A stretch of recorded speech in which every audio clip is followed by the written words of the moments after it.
দর্শক, আগেই জানিয়েছিলাম স্বতন্ত্র বিশ্ববিদ্যালয়ের দাবিতে রাজধানী মহাখালীতে সড়ক ও রেল লাইন অবরোধ করেছে তিতুমির কলেজের শিক্ষার্থীরা। বিস্তারিত জানাতে সরাসরি যুক্ত হচ্ছেন সহকর্মী মোহাম্মদ আল হাসিব।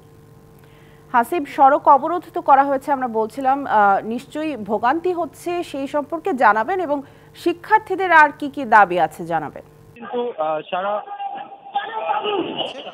সেখানে এবং আজ কিন্তু সারা দুপুর যে 12টা সেই 12টা থেকেই পর থেকে এখানে রেল ক্রসিং বন্ধ করার পর থেকে দীর্ঘ যানজট লাগে এবং সেই যানজটে কিন্তু আসলে যে ওই পাশ থেকে যে গাড়িগুলো আসে গাজীপুর থেকে এবং অপর যে ঢাকার থেকে যে গাড়িগুলো এই পাশ থেকে বের হয় প্রত্যেকটা গাড়িগুলো বন্ধ হয়ে গিয়েছে এবং সর্বশেষ কিন্তু আমরা এখানে শিক্ষার্থী যারা ছিল সেই শিক্ষার্থীদের সঙ্গে কথা বলার চেষ্টা করেছিলাম যে তাদের সর্বশেষ দাবি কোনটি, কিন্তু তারা এখন পর্যন্ত কিন্তু বলছে যতক্ষণ পর্যন্ত এই প্রশাসনের যারা রয়েছেন তারা এদের এই রেল স্টেশন পর্যন্ত না আসে সেই পর্যন্ত তারা এখানে অবরোধ করে থাকবে। আমরা একটু কথা বলবো শিক্ষার্থীদের সঙ্গে।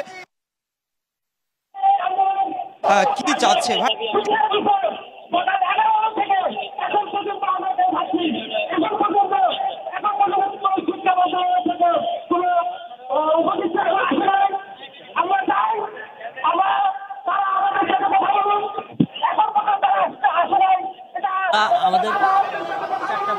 মাঠের অলরাউন্ডার আমি আর ঘরের অলরাউন্ডার টাইলক্স।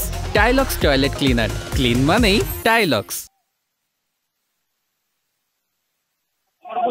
শিক্ষার্থীর কথা বলছে, তারা কিন্তু জানাচ্ছে এমন যে তারা রয়েছে তাদের কাছ থেকে জানতে পেরেছি এবং তারা এক পক্ষ তাদের বলছে যে জানতে পেরেছি এবং তারা এক পক্ষ তাদের বলছে যে তারা দীর্ঘক্ষণ অবরোধ করবেন, আবার মহাখালী মধ্যে তাদের অবরোধটি তুলে ফেলবে আর কি। সর্বশেষ ছিল মহাখালী যে রেল গেটে সেইখান থেকে।